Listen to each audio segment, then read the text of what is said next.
Welcome to the Nomad Futurist Podcast, where ideas shape the future and visionaries redefine what's possible.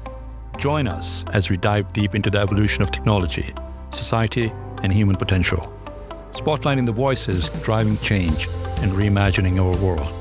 Connect with us and join us at media.nomadfuturist.org. The future is a story we write together. Let's kick it off. Here are your hosts, Phil and Nabeel. Hello. Welcome to Nomad Futurist. This is your co-host, Nabeel Mahmood, calling in from Waikoloa, Hawaii. This is your co-host, Phillip Koblence from Montclair, New Jersey. And this is Chris Pruitt. I am in Silicon Valley, California. Right place, right time, Chris. Well, thank you so much for taking the time to join us today. Though I might say often that a lot of these conversations are way overdue. You and this conversation in particular is way overdue. And the reason primarily for that is because when we started this initiative, I clearly remember having a conversation with you at the BizNow DICE event in Northern California, that this is what we were going to plan on doing, and that was the intention. And I can't thank you enough to be that support from day one in making sure that we can actually bring the younger generation to your data centers, and you taking time and personally investing in the next generation by showing behind the curtains, as we call it, the Wizard of Oz, of what we have been doing for the last 3 years. So thank you so much for doing everything that you have been able to do thus far for the foundation, for the initiative, and encouraging the younger generation come into this sector. So as we get started, typically the way we go around this is like, who is Chris and what are you doing these days? Well, let's start off by thanking you for giving us the vision. You and Phillip started this, and we didn't realize how much it was needed until we started having those tours and conversations with students and realized they did not know what a data center or cybersecurity or a lot of the things we talk about, or even where their Netflix or games come from, and now they do. So it is a huge help, and it was your vision that helped started that. So we do appreciate it. With that said, it took me a long time to get here. I grew up in Tennessee, and we were extremely poor. So we grew up basically on government assistance. I got my first job when I was 12. So at 12 years old, I was roofing houses. And that's where I got into construction and realized that I did not want to do that my whole life. So my father was a carpenter, and I realized that he did not touch electricity, but electricians seemed to have a much easier job. So rather than roofing houses, I decided I was going to be an electrician or electrical engineer. So I went to college for a little while, but I wasn't quite mature enough for college when I started. Did not do well in college, and I failed out. And soon after that, I joined the Navy and in the Navy nuclear program and became an electrician. With that said, I worked my way through, became a UPS engineer, which got me introduced to data centers. So I did UPS systems in Japan, in Oregon, Washington, and across the state of California. Really enjoyed it, but I could not go back to school, and I realized that's what I really needed to do to move forward in life. So I went to one of the chip manufacturers here then. I'm not going to mention a bunch of company names, but at the time, and I started running their facilities in one of their data centers, and they allowed me to go back to school and help pay for it. So I used the GI Bill and went back to school, and I think a lot of that is due to the mentorship that I had there that allowed me to go back to school and do things, which is a lot of what the Nomad Futurist does, is that mentorship and those connections with the generation. And the fact that I had that helped me then get my associates, my bachelor's, and then my master's. So I've gone all the way up from not making it in college to getting my master's degree, which says that just because you fail doesn't mean you can't make it. Well, that's the first attempt in learning. Yeah, it's out there today. You can overcome, you can make it no matter how bad you did in high school or college. There's another chance for you. This is a good industry to try it out and to do, and there's a lot of growth.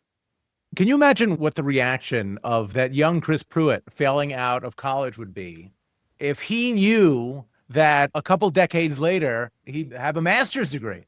What is that, if you look back at who you were and who you have become, what do you credit that kind of arc to?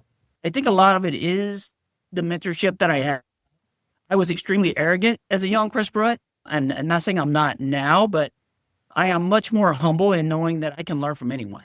So from my daughter who was 12 years old to some of my mentors and my parents and you and Nabeel and just across the industry, there's so many people that's helped me to grow as a person that I think the arrogance is gone now. And with the And master, was it the Navy that knocked that arrogance out of you? it did help. The Navy nuclear program is considered a top tier. So it does kind of like the Marines, put people out that's a little more arrogant. But yes, it did help to realize that when you're with a bunch of smart people and you're not the smartest one in the room, it made me realize that there are a lot of really smart people. What is the old adage? If you're the smartest person in the room, you're in the wrong room. That's true. Go So, ahead. Chris, for starters, thank you very much for your service. Question out of curiosity, how did you actually end up picking Navy, and how did you decide that Navy nuke was the area that you wanted to get in? Well, when I was in high school, I had taken the test for Navy nuke, and I had a choice as I could go the Navy nuclear program or I could go to college, and went to college and did not do well. So it was basically my second option out of high school. So that's why it was given to me as an option in high school to start with. Okay, so if you weren't exposed to that early on, then you probably might haven't been a Marine, or you might have I could have served in been the Army or something whatever. correct. So it really goes down to the root, and I think that's probably one of the things that might have clicked when we actually really started this whole initiative was muscle memory and early on exposure, right? So you got to know about something early on in your life that became sort of like a muscle memory, and then you pursued that career pathway, though it was secondary, but it still got you indirectly to where you needed to go. If you were to go back in time and just look at the Navy experience, besides getting that arrogance out of the system and potentially the element of discipline, is there anything else that you will actually say helped you benefit to move forward in your career and make the decisions that got you to where you're at today? It's really about mentorship, having really strong mentors, that bright people that even if seeing the potential in me and then offering me opportunities to grow, I think is what really helped me, is having a mentor and a direct supervisor, I guess, over me that said, hey, come with me. Let me teach you about return on investments. Let me teach you about systems. Let's go walk this and talk about it, and being out in the field with them. And then, because everybody learns differently, right? So I like to read to learn and then go actually see it. So if you're a visual learner or you like to read things, you like to see things, you like to do things, I had mentors that would engage me in all of those learning opportunities and that helped me see that if I can learn this way, they would show me a different way to do it. Now, how do you find a mentor? Like, I for got very instance, lucky. yeah. So like, what would you tell the younger generation or people that are needing that leadership? Like, is there a way they should be approaching this? Because like, as Nomad Futurists, like we're trying to cast this wider web of people engaging and mentoring, right? But on the other side, that they want to be willing to learn and take that mentorship and become mentees. So how do we bridge that gap? Presumably they based on saw your something experience? in you, not because you were sitting in the corner quiet, because it was something that you said, right? So we see a lot of kids today that are super bright, but also shy Afraid, and yeah. quiet and afraid to be vulnerable. What personality trait do you think you had that kind of attracted these mentors to you to kind of help? I think that's a good question. And I guess it's retrospective, but at the time I would ask questions. So if you read something or you're studying something and you go ask the question about it and it's something they are passionate about, they are more than happy to explain to you what it is. Most of the people in this industry and what I've found in the industry, people are passionate about this industry. They really like to talk about this industry. And with that said, if you want to ask somebody something, they're more than happy to tell you all you want to know about liquid cooling or all you want to know about GPUs and all you want to know about AI, if you just ask. Well, that's the thing. Kids, you got to start asking, start probing. So you get your degree, you're focusing on the UPS, the power quality, power distribution side. And then based on what I know of you, you also played a little bit in thermal management as well. How did you move from one core element of the physical layer of the data center to management as being another? So I had a great opportunity from a local construction contractor. They're a design build to run their building automation systems department. So they were looking for a director for the building automation system department and offered me that opportunity. So I had worked at multiple large names in the industry in Silicon Valley. And this contractor was one of our contractors that we had worked with. And they, in meetings, they said, hey, would you like to come work for us? And with that, I got to learn more about building automation systems. I was interested in programmable logic controllers at the time. This is more of DDC, but it helped me see kind of the ins and outs of the thermal like you're talking about. It also introduced me to a lot more of the signal paths and the technology around building automation and graphics and dashboards, and which really got me more towards where I went my master's with information technology.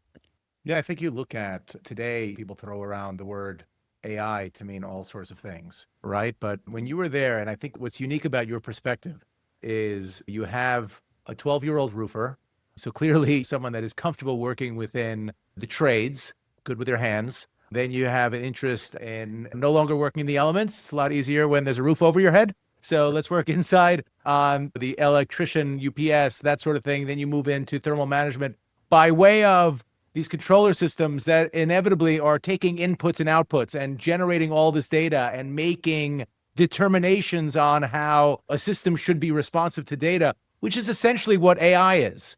But before anybody called it AI, it's just like you have to aggregate the data before you can process the data and do anything with it.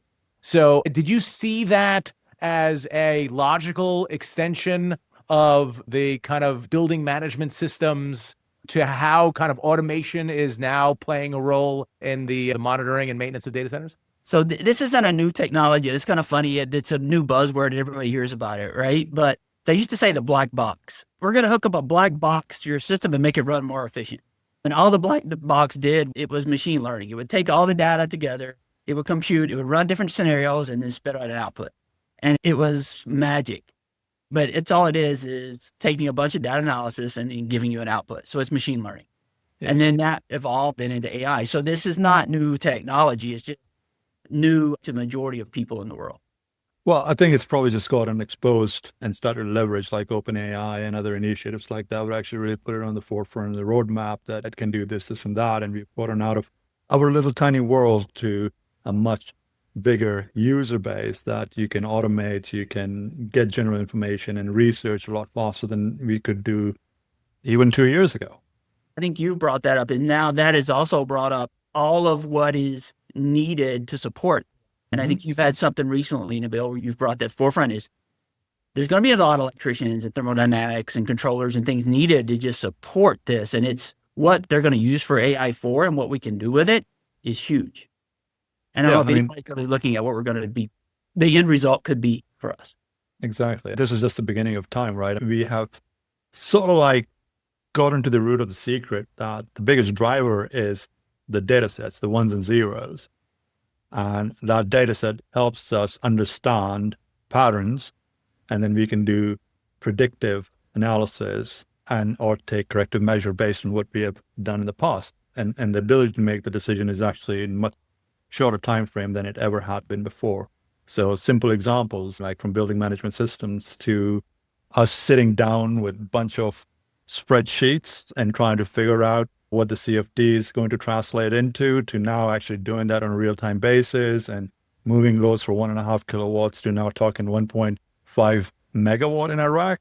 That's really derivative of not just the user demand, but also the ability to capture, mine the data, and make decisions and design changes literally on the go.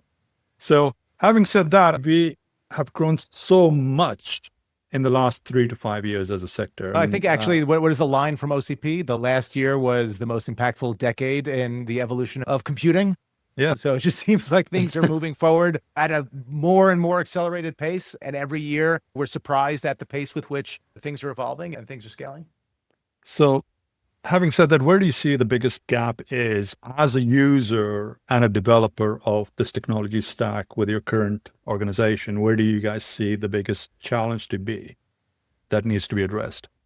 Power is going to be the biggest challenge in getting power. So right now in the United States, there's probably enough power to actually support AI, but we don't have the infrastructure. So we don't have the transmission line, the transformers to get it from one place to another to actually power what's needed. So the biggest challenge is going to be getting that infrastructure in. So I'm going to get to the second part of it. I think there's the people element that we should touch on as well. And not to get into and making it extremely political and or having a political bias here. With our recent or the current administration, the 400 gigawatts of power was approved. And then also nuclear being streamlined from 10-year approval process to now being 18 months. Do you think that that potentially gives us the runway, either in this term or the following term of whoever that president ended up being, to help this growth of the sector?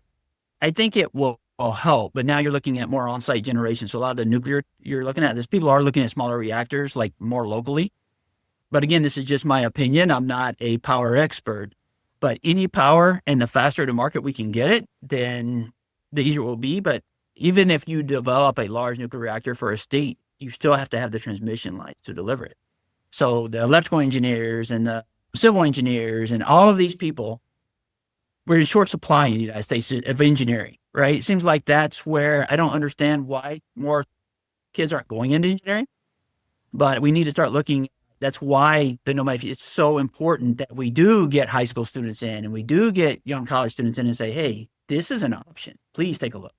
We're going to need that. I got this question once on a DICE panel. It was a couple of years ago. So it was before there was a lot of proliferation of the small modular reactors and the Oklos of the world and all these companies. And the question was, do I feel as though nuclear power is the true answer to this? And will, like, the American people support it?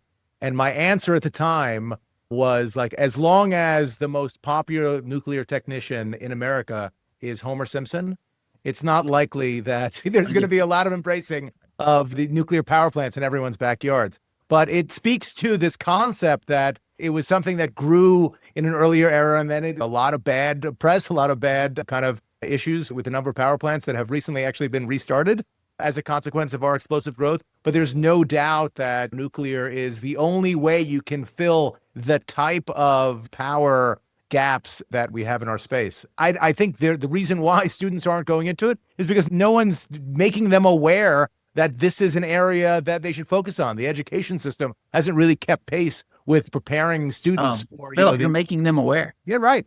We're doing it. It's happening right now. So I think, to your point, Chris, power and people are the core two challenges. We as a sector are encountering deep growing pains. We have never been here before. Actually, just stepping back 20 years ago, nobody ever thought that this was going to be this big. We've gone through a couple of major valleys with the dot-com burst and the economic crash, so on and so forth. The technology was considered necessarily evil to not being at the forefront and being the core driver of the GDP.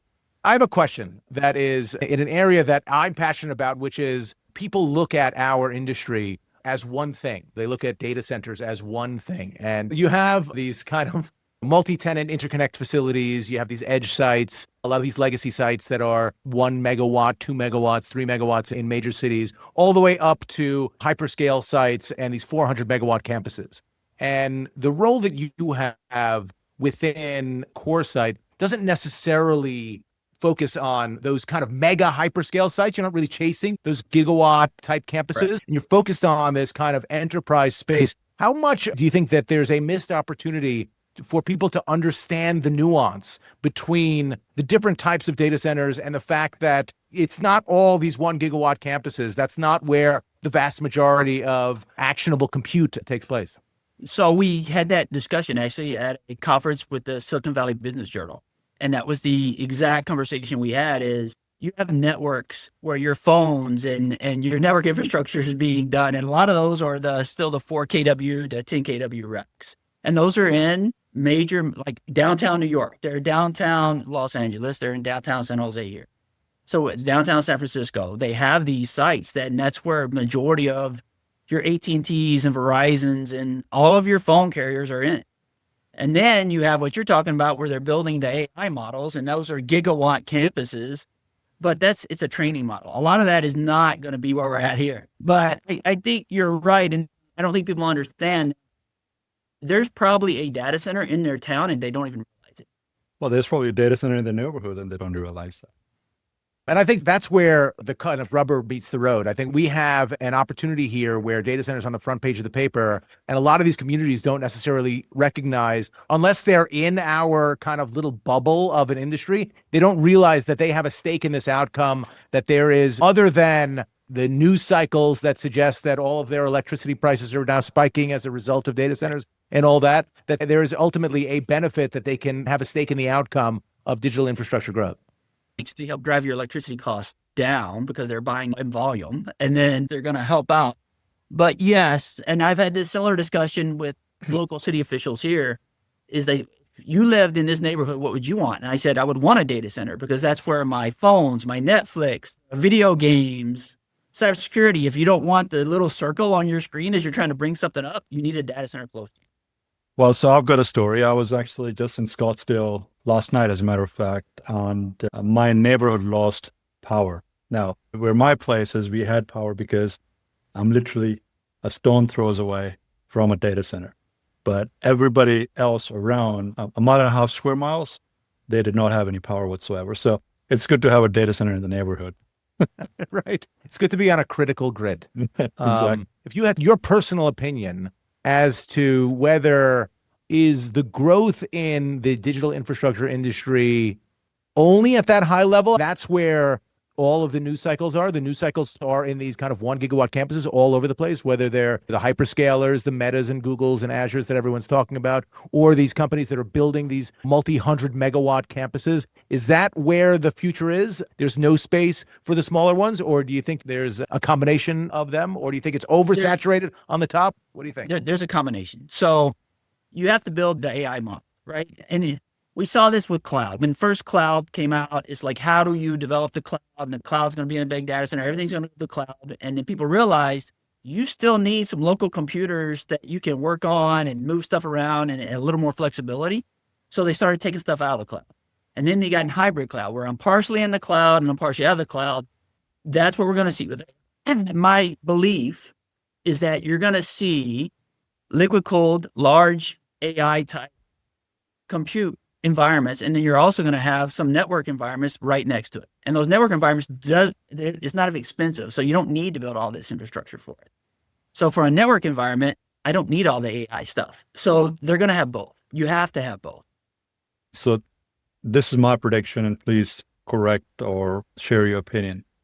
As it stands today, in our space where we've seen a lot of growth is through large language models. 95% of the current market, if not more, is driving that spike. But these language models are general language models. It's about everything. Like, I'm going to eat the buffet, but you can't really handle that. You can't really scale that up.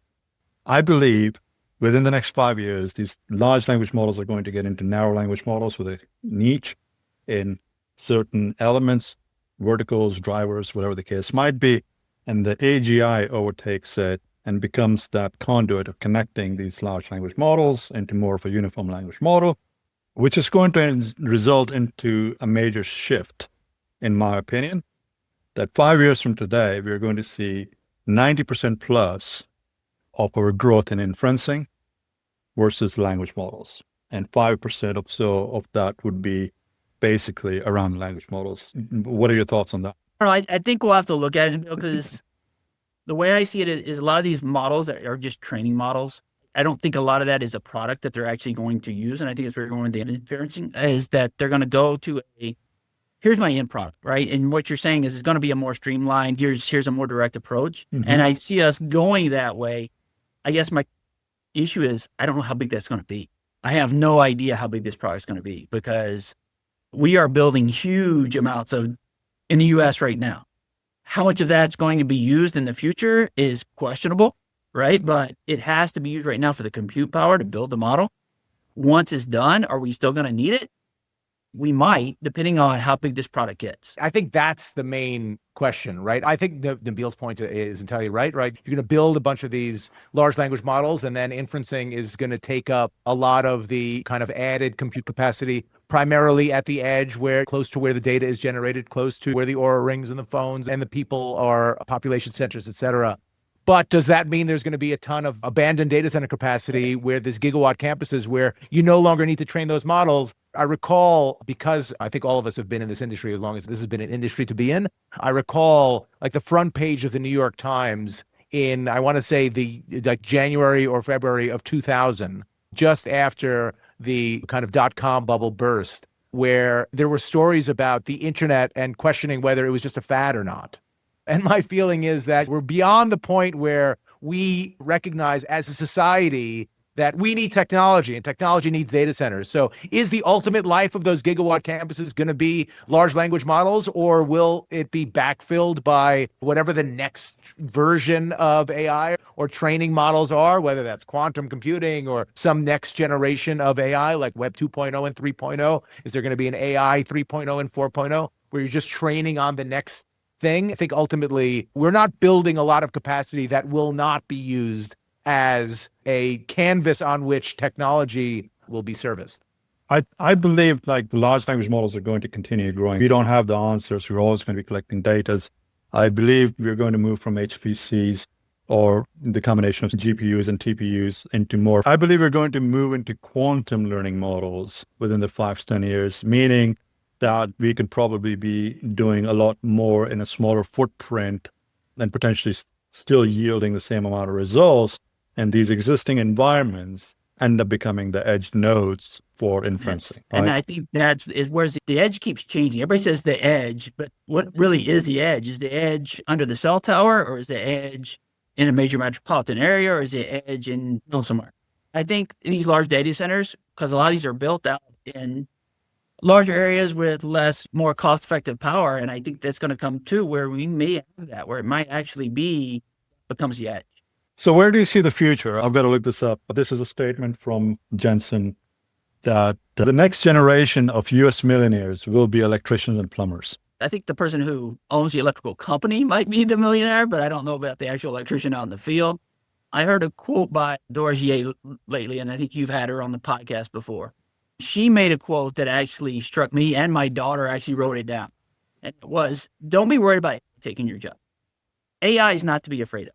What you got to worry about is a person who knows how to use AI. And that was the best quote, and it just hit. And that's why, before we were talking, my 12-year-old daughter says, Daddy, you don't get it. She gets it.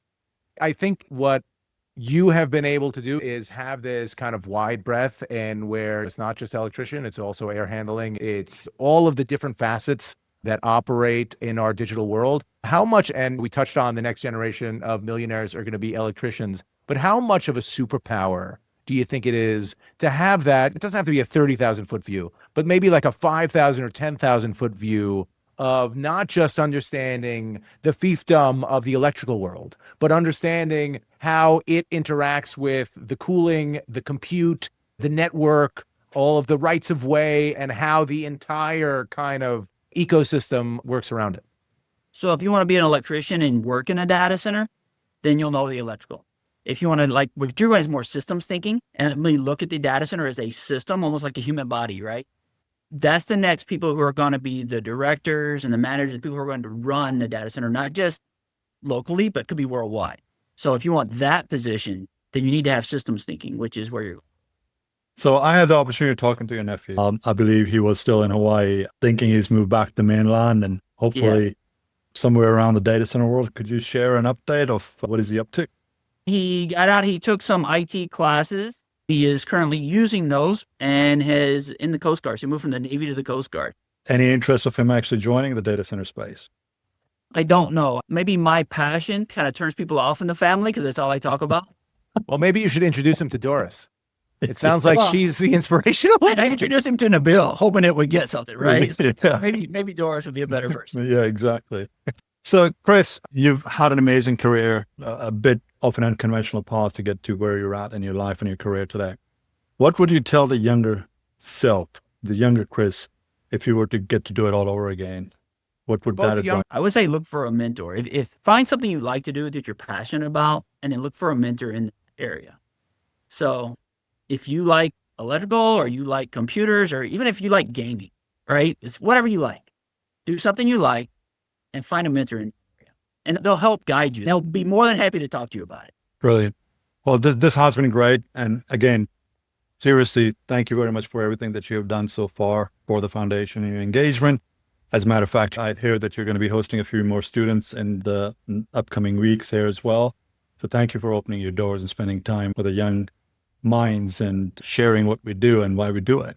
And part of that is too, like Phillip was saying about the town hall meeting, when these people go to a town hall meeting or they go talk to their parents, it'll be like, oh, this is why a data center should be there. This is why it's important. Your experience is amazing, but really what you're doing and the inspiration behind it. We saw this at OCP when we had the students walking through the exhibit hall, just the look in their eye when they get to see like the blinky lights and the actual computers that run Minecraft or Roblox, and they connect those dots. That's what I feel like we're doing. We're just connecting dots because all of these guys know how this thing works better than I do, but they don't really have any concept of why it works, and why it works are people like you. So thank you. Thank you for being you. Thank you, Phillip. And thank you both. What you've put together with the organization, the Nomad Futurist, was needed for a long time. With what's going on now, you started it early before all this hit. It's just perfect timing. Could not be a better time for this. Well, hopefully we have done one thing right, Phil. Yeah, well, the imperfection is the perfection. Even a broken clock, I suppose. Chris, thank you so much for your time and all the help and being a part of the initiative and voicing and sharing the journey and supporting the cause. Can't thank you enough. All right. No, thank you. I thank you both.